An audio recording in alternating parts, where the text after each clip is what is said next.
Olá pessoal, tudo bem com vocês? Eu sou o professor Fabiano e aqui no meu canal eu trago a discussão de questões de vestibular nas disciplinas de matemática e física. Caso você acompanhe esse tipo de conteúdo, fica o convite para você se inscrever aqui no canal e se você gostar do vídeo, deixa um joinha, sempre é um incentivo para a gente poder continuar postando esse tipo de conteúdo. Eu já agradeço antecipadamente o apoio. Bora para a questão? Convenciona-se que o tamanho dos televisores, de tela plana e retangular, é medido pelo comprimento da diagonal da tela, expresso em polegadas. Define-se a proporção dessa tela como sendo o quociente do lado menor pelo lado maior, também em polegadas. Essas informações estão dispostas na figura a seguir. Tem a figura, né? Ele marcou aqui lado maior, lado menor, diagonal. Ok. Suponha que Eurico e Ermengarda tenham televisores como dado na figura, e de proporção 3:4. Sabendo que o tamanho do televisor de Ermengarda é 5 polegadas maior que o de Eurico, assinale a alternativa que apresenta. Corretamente, quantas polegadas o lado maior da tela do televisor de Ermengarda excede o lado correspondente do televisor de Eurico? Temos as alternativas aqui. Bom, aqui é uma questão que tem pelo menos umas duas resoluções diferentes aí. E dentro de cada uma delas, ainda dá para propor pequenas rotas alternativas. Então, vamos mencionando esses detalhes aos pouquinhos aí. Começando por uma primeira ideia. Eu desenhei o retângulo aqui ao lado, marquei os comprimentos, né? Do lado menor, que eu chamei de A, do lado maior, que eu chamei de B, e da diagonal, que eu chamei de D.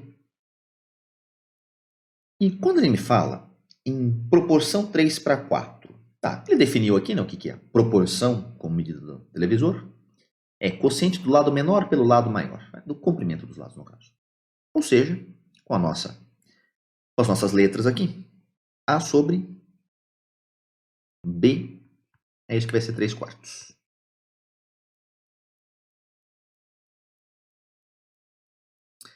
Eu já vou isolar uma dessas incógnitas, deixá-la em função da outra. No caso, eu vou isolar o A, expressado como 3/4 de B. Porque a pergunta é sobre o lado maior. Tem alguma informação a respeito de diagonal dado no enunciado. E não foi dado nem perguntado nada sobre o lado menor. Então, contanto se eu me livrar dele no exercício, melhor. Tá? Por isso que já estou isolando aí o comprimento do lado menor, o azinho. Nós vamos substituir isso aqui em algum lugar agora. No caso, onde? Bom, a hora que você traça, né, uma diagonal de um retângulo, ele fica naturalmente seccionado em dois triângulos retângulos, congruentes entre si, onde sempre vale o nosso glorioso teorema de Pitágoras. Então, vamos de Pitágoras aqui. Vou escrever aqui. D quadrado igual a quadrado mais B quadrado. A gente já troca o A por 3/4 de B.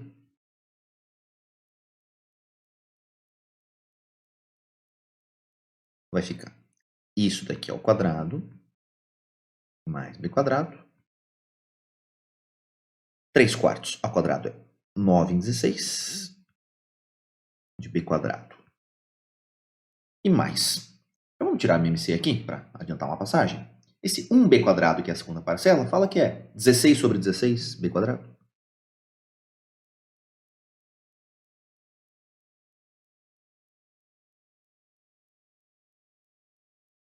Portanto, ficamos com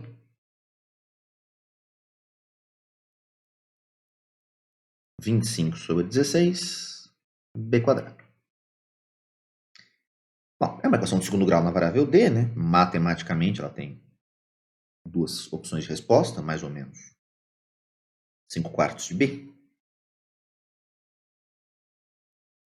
Agora, como D é um comprimento, né? Assim como o B, nem o B nem o D podem ser negativos e, portanto, nesse caso, estamos descartando o sinal de menos aqui. Agora, eu vou deixar isso aqui escrito já com o B isolado, após eliminar a opção negativa aí. No caso, o B vai ser 4/5 de D. Isso por quê? A pergunta é sobre o lado maior, né? No caso especificamente, a diferença entre os comprimentos do lado maior de cada uma das televisões. Aí. Então, a pergunta dele é essa daqui.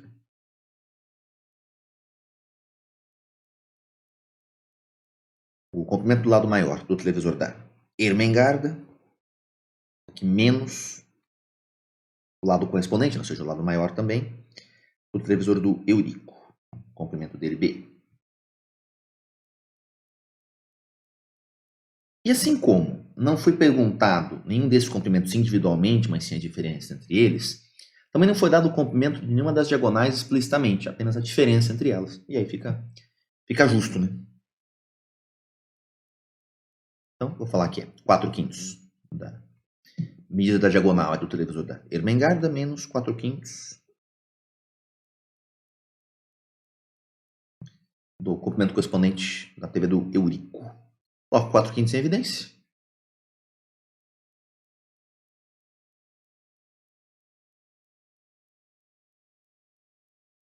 Multiplicando DH menos D. E a ideia é que esse parênteses como um todo é que é a informação do enunciado, né? Quando ele me fala. Sabendo que o tamanho do televisor de Ermengarda é 5 polegadas maior que o de Eurico e a medida da televisão é feita pela diagonal, né? Como foi formado no início. Então ele está me dando exatamente essa informação, DH menos D, como sendo 5 polegadas. Vamos adiantar um passo aqui. Nada que vai ser exatamente 5 em polegadas que eu vou substituir. Tem um 5 aqui embaixo para cortar em seguida, né? Já vai daqui mesmo, então. Não vou nem substituir para só depois cortar. Já manda daqui, ó.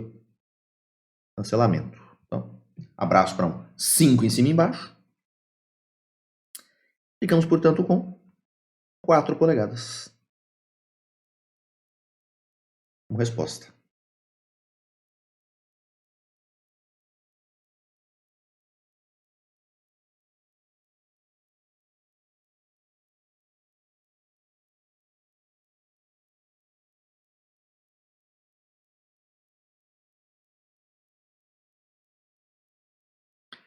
E numa dessas estamos marcando a alternativa C.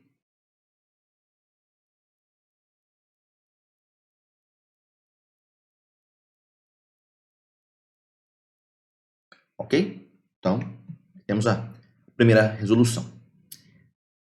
Dentro dessa primeira resolução, dá para apontar ainda uma pequena rota alternativa. Tá? Não chega a ser um segundo modo completamente diferente. Tá? É apenas uma maneira um pouquinho diferente de enxergar uma coisa aqui. No caso, um jeito diferente de enxergar o Pitágoras. Vou deixar como observação aqui. Também não custa. Se ao invés de fazer o Pitágoras diretamente com os comprimentos envolvidos aí, a gente quiser pensar por trigonometria, essa informação aqui, né, de que o quociente do A pelo B é 3/4, bom, quociente entre o comprimento de um cateto e de outro cateto, isso aqui não deixa de ser uma tangente, né? No caso, essa tangente desse ângulo aqui, ó. A gente pode dar o nome para medida dele, chama de θ. Então, entendo que o enunciado me deu, se eu quiser interpretar desse jeito, a tangente do ângulo θ. 3/4. Aquilo que eu preciso relacionar é o cateto adjacente com a hipotenusa. Pela trigonometria, isso seria condizente com o cosseno. Tá bom. Então aqui, o que a gente pode fazer? Eu posso, se eu não quiser fazer o Pitágoras exatamente como foi a primeira resolução oficial, eu posso abrir a tangente como seno sobre cosseno, né? E como eu vou querer o cosseno, eu começo isolando dessa igualdade o seno, né? Vai ficar seno igual a 3/4 de cosseno. É muito parecido com essa primeira igualdade aqui, né? Na verdade, essa primeira igualdade aqui, dividindo os dois lados por D. Tá? Se quiser pensar ainda por aí. Aí, seno igual a 3/4 de cosseno, eu posso substituir isso daí no outro vínculo, né? Fundamental que existe entre seno e cosseno, que é a relação fundamental da trigonometria. O que é a relação fundamental da trigonometria, se não o teorema de Pitágoras, feito num triângulo retângulo de hipotenusa medido 1. Né? É isso. Então, deixo aqui a relação fundamental relembrada. E aí a gente pode, portanto, abrindo, né, tangente como seno sobre cosseno, substituir o seno, ele vai virar 3/4 do cosseno, dessa igualdade. Eu chego em cosseno ao quadrado e, sendo θ a medida de um ângulo agudo, né, o cosseno tem que ser positivo. E aí eu consigo calcular esse cosseno pela relação fundamental. A partir daí, no final, fica mais ou menos igual, né? Eu vou ter, portanto, o quociente B sobre D, e a hora que eu tenho o quociente B sobre D, aí eu monto essa conta aqui sem grandes modificações. Ou ainda, Só ao invés de fazer seno sobre cossenos, ou lá o seno daqui, para jogar a relação fundamental, na relação fundamental em seguida. Se eu quiser fazer uma outra coisinha ainda, dá para apontar também. Ao invés do Maomé até a montanha, para a montanha até o Maomé. Se a gente já deixar essa relação fundamental num outro formato, mais propício para substituir a tangente e calcular o cosseno. Que milagre que é esse? Milagre nenhum. Lembra aquelas relações auxiliares, né, que são justamente consequência imediata da relação fundamental, quando você divide os dois lados por seno ao quadrado por cosseno ao quadrado. Aqui, lógico, né, tomando cuidado de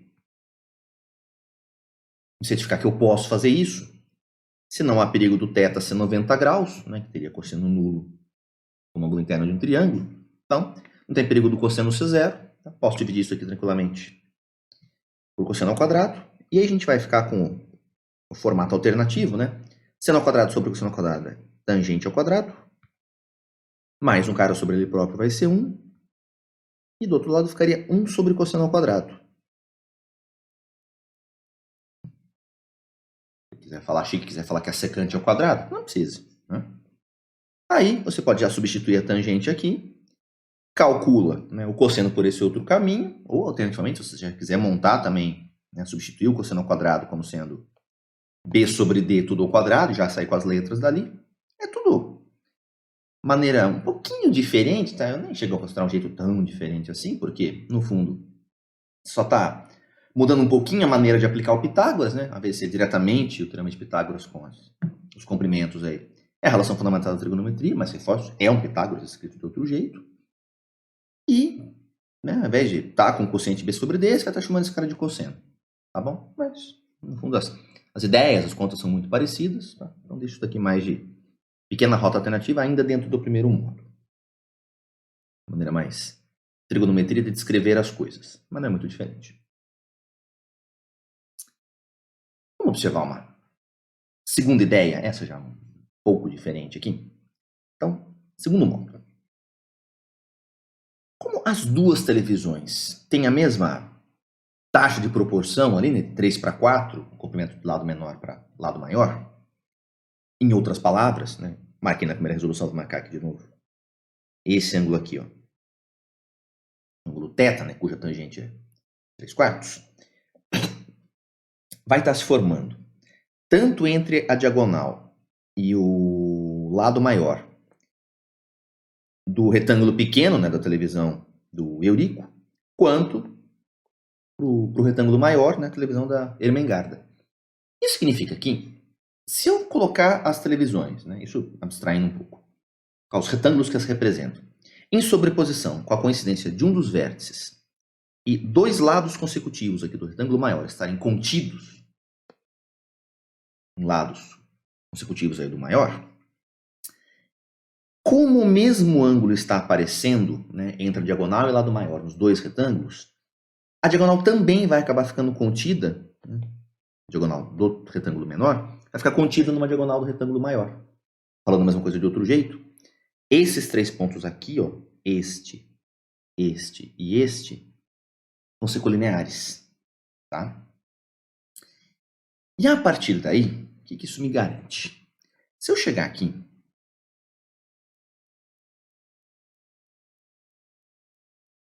e prolongar aquele lado ali do retângulo menor, ela tem que sectar o outro lado do retângulo maior.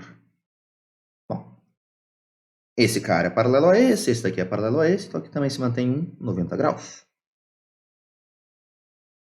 Aqui no caso também acaba sendo um retângulo, né? E aqui a gente acaba ficando com um triângulo retângulo. A diferença entre os comprimentos das diagonais vai ser o comprimento desse segmento aqui, portanto eu já marco 5 polegadas. Ok. Esse cateto aqui, por sua vez, é aquele cujo comprimento passa a me interessar, né? Porque é aqui que mora a pergunta, BH menos B. E esse cateto aqui é aquele que eu não teria muito interesse a princípio. Esse ângulo θ eu transfiro para cá. Correspondentes, né? Entre essas duas paralelas e essa transversal. E a hora que a gente começa a prestar um pouco mais de atenção nesse triângulo aqui, portanto,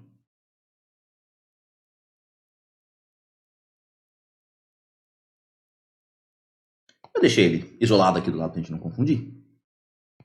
O que eu sei sobre esse triângulo, então? Eu conheço o comprimento da hipotenusa dele, 5 polegadas. Agora, eu sei que a tangente desse ângulo aqui é 3/4.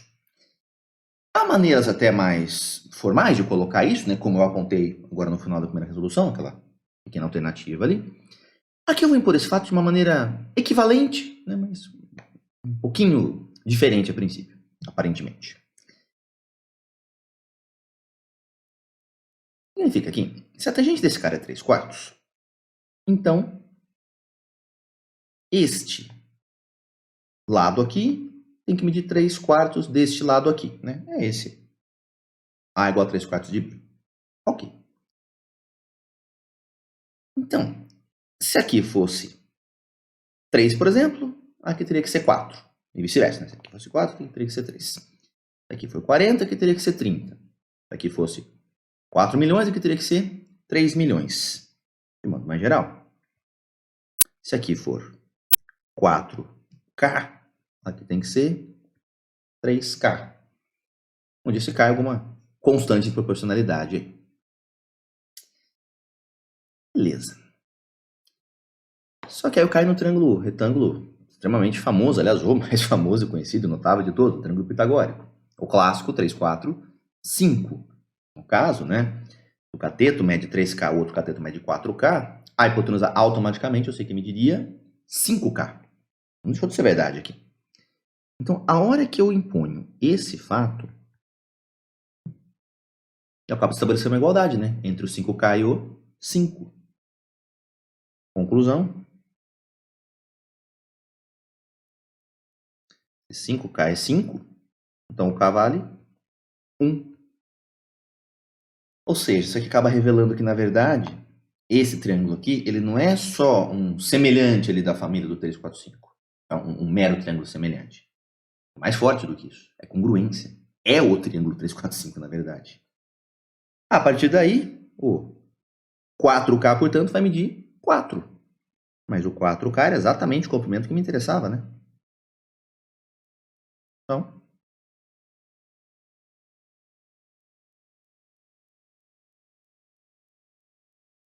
isso vem com a mesma unidade de medida do 5, né, que estava em polegadas. Então, eles possam em polegadas aí também. Então, aqui é uma ideia de semelhança que você vê, né? A hora que a gente substitui desse jeito, já levando em conta que a gente tem decorado o triângulo 3, 4, 5, isso acaba deixando as contas bem simples, né? As contas praticamente feitas todas de cabeça aqui. Essa conta, francamente, eu daria para fazer de cabeça também e perceber, na hora que eu percebo que aqui é o 5, então aqui tem que ser o próprio 4, acabou o exercício. Fica menos conta braçal, né? Menos substituição mecânica, como a gente fez aqui no primeiro modo. Então, aqui uma ideia um pouquinho mais dotada de raciocínio, né? E aí o preço, talvez você ache que compensa, que se paga, né? Justamente por fazer menos conta. Questão de gosto. E uma última observação ainda a esse respeito. Essa ideia, né, de que a gente olhou para uma semelhança e no final acabou concluindo que era uma congruência, dá até para deixá-la um pouco mais formal, né? Um pouco mais rígida, digamos, dentro da teoria. Se eu fizer o seguinte. Quando eu tenho dois triângulos ABC e DF, ambos retângulos, em um deles eu sei que a hipotenusa mede 5 e que ele tem um ângulo interno aqui, cuja tangente é 4. Perdão, cuja tangente é 3/4.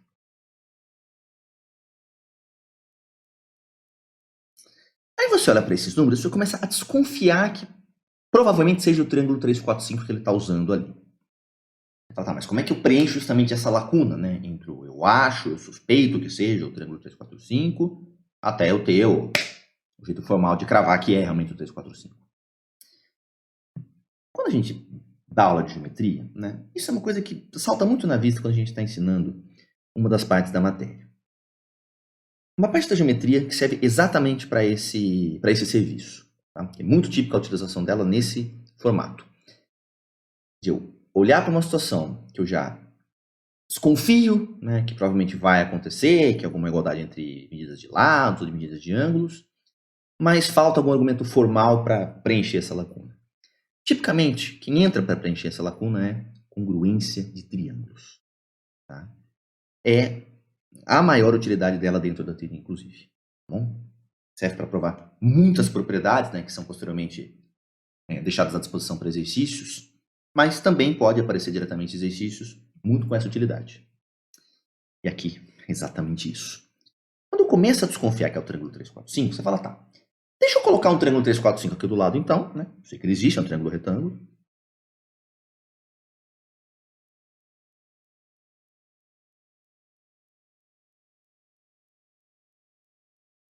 Aí eu comparo.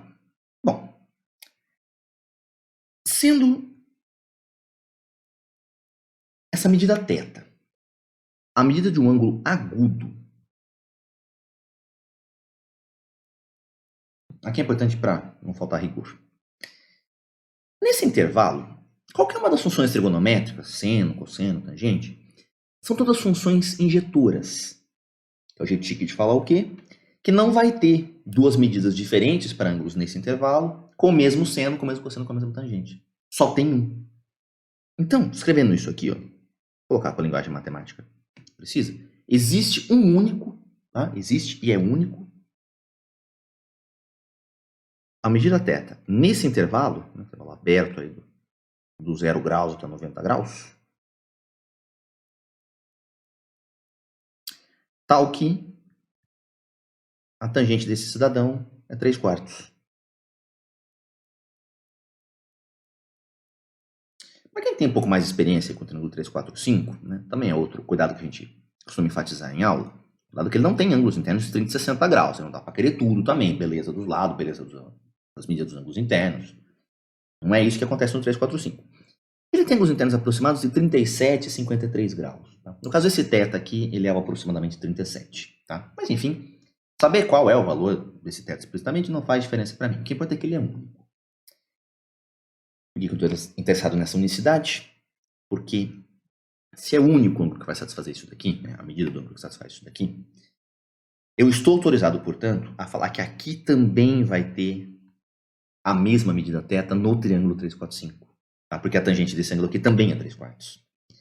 E a partir daí, se eu tenho um lado aqui, um dos ângulos que estão formando esse lado, e o ângulo oposto a ele, batendo de um triângulo para outro, né, coincidindo aí em medida, pelo critério, lado, ângulo, ângulo oposto, esses dois triângulos são congruentes. Só o fato de haver, né, dois ângulos internos de mesma medida de um para outro já me garante semelhança. É o que a gente usou na resolução, né, aqui do segundo modo oficialmente. Em algum momento ali eu concluí que era semelhança com razão de semelhança 1, né, e isso evoluiu para congruência. Aqui a gente já vai ir mais direta para a ideia da congruência realmente. Então, só escrevendo isso. Como a gente tem, então, o lado AC, mesma medida que o lado DF, que eu sei que ambos medem 5. O ângulo CAB, congruente ao ângulo FDE. E o ABC, que é o ângulo reto, congruente ao DEF. Então, por critério lado, ângulo, ângulo oposto, esses dois triângulos são congruentes. Quais a correspondência de vértices, né? ABC e DEF.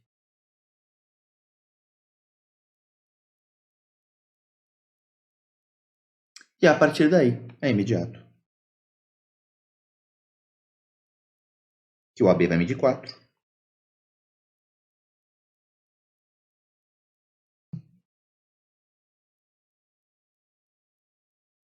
E aí, já era essa resolução também. Então, aqui é uma resolução que preenche com um pouco mais de formalidade, no fundo. Essa ideia, né, de eu chegar aqui atribuindo, a hora que eu percebo, na questão da tangente igual a 3/4, esse 3K, 4K, 5K, né, no fundo fica uma ideia de semelhança, né, e logo, na primeira continha, eu já me toquei que, na verdade, era uma congruência. Aqui a gente meio que já pulou nessa parte de primeiro, notar que era uma semelhança, para depois observar a congruência, e já foi para cima direto da congruência. Tá? Mas como essa última ideia alternativa, que ela pode parecer muito formal, né, portanto um pouco mais inacessível para o aluno pensar, ou às vezes pode achar que é muito burocrática, né, de ser escrito numa questão de segunda fase, por exemplo, uma questão dissertativa. Então, fica essa ideia aqui que me parece a mais rápida de ser implementada, pelo menos em termos de conta, né? Ela exige um raciocíniozinho a mais, não é o fim do mundo. E aí me dá como retorno fazer um pouco menos de conta. E tem a primeira resolução, totalmente válida também. Né? Aí uma resolução um pouco mais de trabalho braçal, né? Um pouco mais mecânica. Perfeito. Então, aqui é uma questão que mexe fundamentalmente, né, com triângulo retângulo, seja pensando diretamente por teorema de Pitágoras, seja pensando por trigonometria básica em triângulo retângulo, né? Ou, a partir dessas outras resoluções aqui, também dá para pensar como semelhança e também como congruência de triângulos. Ok? Bom, pessoal, foi essa daí a discussão da questão. Se você gostou, peço para você deixar um joinha aí pro vídeo. E caso você acompanhe esse tipo de conteúdo, reforço o convite para você se inscrever aqui no canal. Tá bom? Um abraço e até a próxima questão.